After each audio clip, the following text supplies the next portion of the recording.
I've always had a complicated relationship with the original Yooka-Laylee. The game was announced during the Kickstarter revival wave of the early to mid 2010s, which made way for some awesome games like Shovel Knight and Broken Age, while also funding some questionable projects like Mighty No. 9 and Shenmue 3. Despite the mixed bag of crowdfunded releases, I was still excited to buy Yooka-Laylee when it released in 2017. This was partially due to us being in a 3D platformer drought for half the decade, but also due to the prestige behind the title. A new banjo-inspired platformer designed by the creators from Rare? What's not to love? Well, the game for a start. The original Yooka-Laylee was a slog. It had some great writing and fun gameplay concepts, but the game didn't really hit the strides of the classic Rare titles we all know and love. The game felt rushed, the world's barren, and half the game felt like a chore to explore. I liked the game enough for what it's worth, but I've never really felt the need to go back and replay that original adventure. Despite the ample criticism, it never stopped Playtonic, who then surprised us in 2019 with one of the best 2D platformers of the generation in Yooka-Laylee and the Impossible Lair. Its gameplay was excellent, the level design fantastic, and an awesome Zelda-inspired hub world made the game a joy to play. I've replayed Impossible Lair countless times, and it finally showed us the true potential of what this team could produce. Ever since then, I've been eagerly awaiting for them to return to 3D and a true successor to the original game. What we got was something far more perplexing.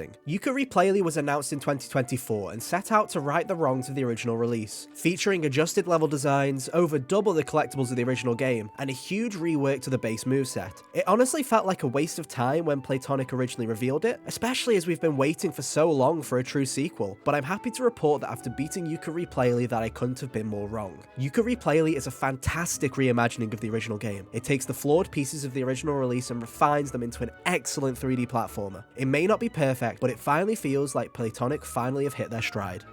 Yooka Replaylee is an in-universe retelling of the original adventure. The adventuring duo Yooka and Laylee are recounting their original tale from their own perspective, smoothing off the edges and making the adventure sound far grander than it originally was. The game never replaces the original Yooka-Laylee. In fact, it goes out of its way to make all three of the games still canon, which I think is a neat addition and a very creative way to go about a redo. After this brand new introduction, the game's narrative remains mostly the same. Yooka and Laylee stumble upon the One Book, a tome that grants the right to whatever their heart desires. After writing their wish to have all their moves available from the get-go, Capital B and his scientist Quack learn of the book and attempt to steal it from the buddy duo. They use a machine to suck up all the books in the world into Hivory Towers, in an attempt to steal and use the power of the One Book for themselves. The pages of the One Book scatter as a last resort, thrown across Hivory Towers and the 5 grand tomes scattered throughout its complex. From here your adventure begins, having you explore Hivory Towers and the 5 huge worlds found within it. Capital B uses the intruders for his benefit, installs pagey gates throughout his facility, and plans to use Yooka and Laylee to grab the pages for himself and restore the book to its former glory. It's up to you to grab all the pages, restore the One Book, and defeat Capital B before it's too late. The first thing I noticed is just how much the visuals have improved, as my god is this game gorgeous. Playtonic have taken all of the strides Unity have made over the past 8 years and matched that with excellent model and texture work to create a gorgeous game that's running at 60 FPS most of the time on PlayStation 5. The performance isn't perfect, with the game having heavy drops when in combat encounters or in areas with high numbers of effects, but it's clear as day the improvement over the PS4 original. Even on Switch 2, the glow up makes a huge change even in a 30 FPS container. Here's hoping that they manage to get a performance patch release to match the other platforms. This is matched by the incredible audio design and soundtrack that is reworked from the original Yooka-Laylee. The original score is here with new orchestrated versions of the classics, alongside the original versions if you prefer that original sound. The work done by Kirkhope and Wise is still one of the highlights of the game for me, and these new iterations just add to the excellent coat of paint the game has had.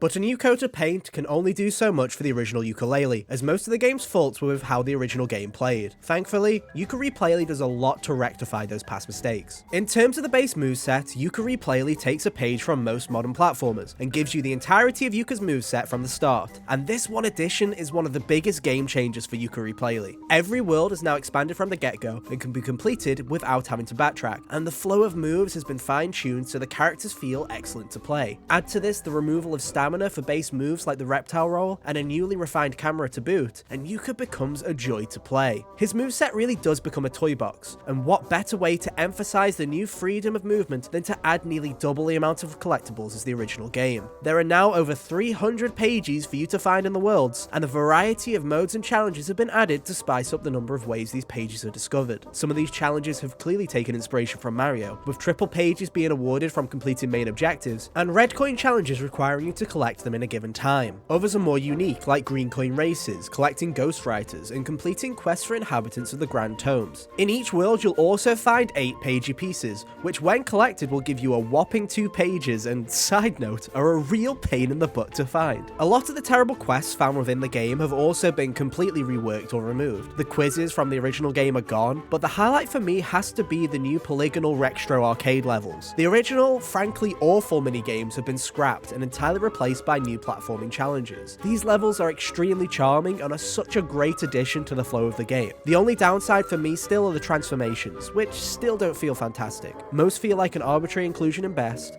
with only the helicopter and ship feeling like true additions to the worlds they inhabit. Power-ups also still feel janky in execution, with the stamina meter honestly feeling pointless the further I got into the game. There's also the big elephant in the room being the original game's level design. The levels are still mostly the same as the original release, with a few tweaks to terrain here and there. The additional collectibles make Tribal Stack Tropics, Moody Maze Marsh, and Galleon Galaxy feel even better. And the good news is that the changes to Glitter Glaze Glacier finally make the level live up to its potential. But that still leaves Capital Casino as the weakest of the bunch, and despite it definitely being better in Yooka Replaylee, it's still the worst section of the game by far. The level drags, feels extremely rushed, and struggles to make a lasting impact. I wish something could have been done to fix the world overall, but without fundamentally changing it in its entirety, I feel like they did the best they could to make the level at least playable. Moving on to general changes, how could I forget about the addition of another new collectible?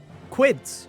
These gold coins are a new currency for you to collect, and allow you to purchase new costumes and tonics from our old pal Vendy. Tonics return and feel closer to those seen in Impossible Lair. Some of these are cosmetic, others give you quality of life upgrades such as homing collectibles and turning your roll into an attack, while others allow you to fine-tune the difficulty to your preference. Want grunts to die in one hit? Want to only have one hit yourself? The tonics really do add a level of customization the game truly needed. Also, the addition of costumes is such a fun extra to add to the game, and they really give you a level of personalization that was missing from the original release. The main final change from the original is the restructuring and use of the game's original collectible, quills. The number of quills in each level has been reduced to 150, and they are now uniquely coloured to each world and act similar to purple coins found in Mario Odyssey. With Trowser now fired from his move-giving duties, he now plays the role of owning the quill shop, giving you rewards for collecting all the quills found in each map. These rewards range from exclusive tonics, costumes, and even permanent additions to your stamina and health. It's yet another reason to explore these worlds to the full, if you needed another one at this point. You won't need many pages to reach the final boss, roughly half of them in fact, but the sheer amount of things to do in each of the worlds and the quality of these distractions will have you going over that number with ease. It's a real testament to Yooka Replaylee that despite its low requirements, I still went out of my way to collect everything before moving on to the next world, even when some of the levels failed to meet my lofty expectations.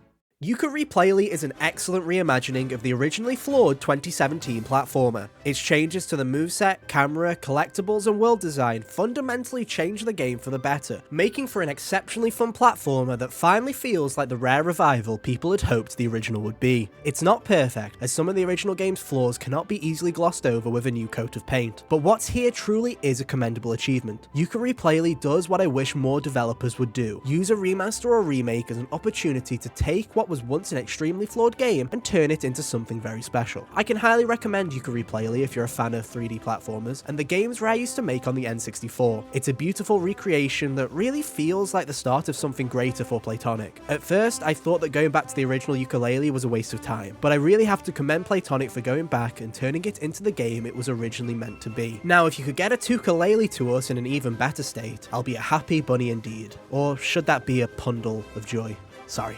Force of rabbit.